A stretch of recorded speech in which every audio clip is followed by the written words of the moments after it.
പേരാവൂർ കനത്ത മത്സരമായിരുന്നു. അവസാനം പേരാവൂർ ചതിച്ചു എന്ന് വേണമെങ്കിൽ ശൈലജ ടീച്ചറിന് പറയാം അല്ലേ?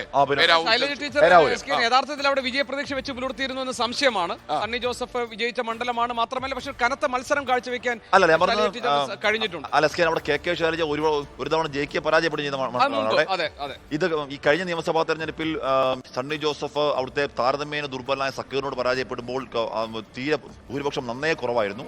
അതുകൊണ്ട് തന്നെ ശൈലജ അങ്ങോട്ടേക്ക് പോകുമ്പോൾ പ്രതീക്ഷ ഇല്ല എന്ന് പറയാൻ കഴിയില്ല. പക്ഷേ ഒരു തരംഗം ഉണ്ടായാൽ പിന്നെ എന്ത് ശൈലജ ടീച്ചർ ഒരു മാരക തരംഗമായിരുന്നു. സുനാമി അടിക്കുമ്പോൾ പിന്നെ നത്തിങ് ഡൂയിങ് എന്ന് പറഞ്ഞാൽ അവിടെ 76,140 വോട്ടുകൾക്കാണ് പേരാവൂര് സണ്ണി ജോസഫ് 52.205% വോട്ടുകൾ വിജയിച്ചത്.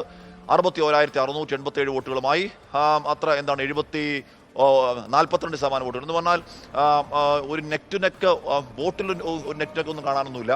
അവിടെ പൈലി വാത്തി അടുത്ത് വന്ന് BDS-കാരൻ 8,020 വോട്ടുകൾ മാത്രം നേടിക്കൊണ്ട് 5.49. എസ് കെ അത് ഈ പേരാവൂർ എന്ന് പറയുന്നത് ഒരു കുടിയേറ്റ ക്രൈസ്തവരുള്ള മണ്ഡലമാണ്. ഈ വനം വന്യജീവി പ്രശ്നങ്ങൾക്ക് ഏറ്റവും കൂടുതൽ രൂക്ഷമായി ബാധിച്ച മണ്ഡലങ്ങൾ ഒന്നാണ്. അപ്പോൾ ഈ വനം വന്യജീവി പ്രശ്നത്തിലടക്കം അത് സർക്കാരിനെതിരായ വികാരം തന്നെയായിരുന്നു. തുടക്കം മുതൽ സർക്കാരിനെതിരായ വികാരം തന്നെയായിരുന്നു. അത് വനം വകുപ്പിനെതിരായ വികാരമായിരുന്നു. അപ്പം ആ വനം വകുപ്പിനെതിരായ വികാരമൊക്കെ സർക്കാരിനെ ആഞ്ഞടിക്കുമെന്നതായത് ഏതാണ്ടൊക്കെ ആർക്കും തർക്കങ്ങൾ ഉണ്ടായിരുന്നില്ല. പക്ഷേ അവിടെ കെ ശൈലജയ്ക്ക് ഒരു വിസ്മയം ഉണ്ടാക്കാൻ കഴിയുമോ എന്നുള്ളതായിരുന്നു LDF-നെ CPM നോക്കിയത്. പക്ഷേ അത് സംഭവിക്കുന്നില്ല. KPC SK എന്ന് പറയുമ്പോൾ പോലും സണ്ണി ജോസഫ് ഒരു ഘട്ടത്തിൽ പിന്നിൽ പോയിരുന്നു.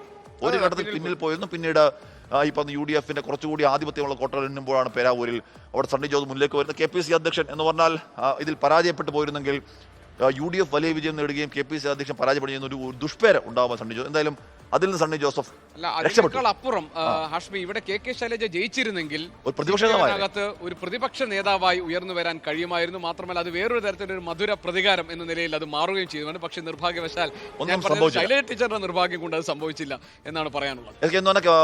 ശൈലജ കേന്ദ്ര കമ്മിറ്റി അംഗമാണ്. അവിടെ ജയിച്ചു വന്നാൽ നോ ഡൗട്ട് ടീച്ചർ തന്നെയായിരുന്നു പ്രതിപക്ഷ നേതാവ്. കേരള ചരിത്രത്തിലെ ആദ്യത്തെ വനിതാ പ്രതിപക്ഷ നേതാവായനെ. എന്ന്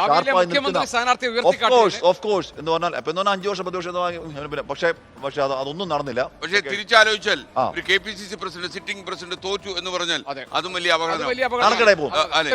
മാത്രമല്ല അതൊരു രാഷ്ട്രീയ ഒരു കാഷ്വാലിറ്റി ആയി പോകും. മാത്രമല്ല ഈ സുനാമിയിൽ തകർന്ന് തരിപ്പണമായി ഇടതുപക്ഷം വീഴുമ്പോ അവിടെ ഒരാൾ മാത്രം അല്ലേ? അത് മാത്രമല്ല ഇപ്പൊ KPC അധ്യക്ഷൻ പരാജയപ്പെട്ടു കഴിഞ്ഞാൽ ഈ പറഞ്ഞ 102 സീറ്റാണെങ്കിൽ കൂടി ഈ വിജയം ഇങ്ങനെ ആഘോഷിക്കാൻ UDF-ന് കഴിയില്ല.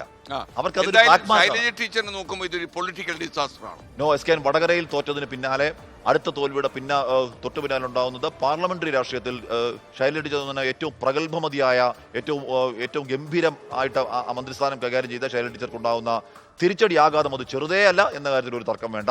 ഒരുപക്ഷെ പാർലമെന്റ് രാഷ്ട്രീയത്തിന്റെ ഭാവി പോലും എന്താകുമെന്ന സംശയം പോലും ഉയർന്ന രീതിയിലുള്ള തുടർ പരാജയങ്ങളാണ്. ഏറ്റവും ചരിത്ര ഭൂരിപക്ഷം നേടിയ ആളാണ് ശൈലജ ടീച്ചർ. വേണമെങ്കിൽ ഒരു പരാതിയെ ഉന്നയിക്കാം. കാരണം തോൽക്കുന്ന ഒരു മണ്ഡലത്തിൽ എന്നെ കൊണ്ടുപോയി ഇട്ടു എന്ന കാര്യം ടീച്ചർക്ക് വേണമെങ്കിൽ പാർട്ടി തീരുമാനിക്കാം. ഒരു പരാതി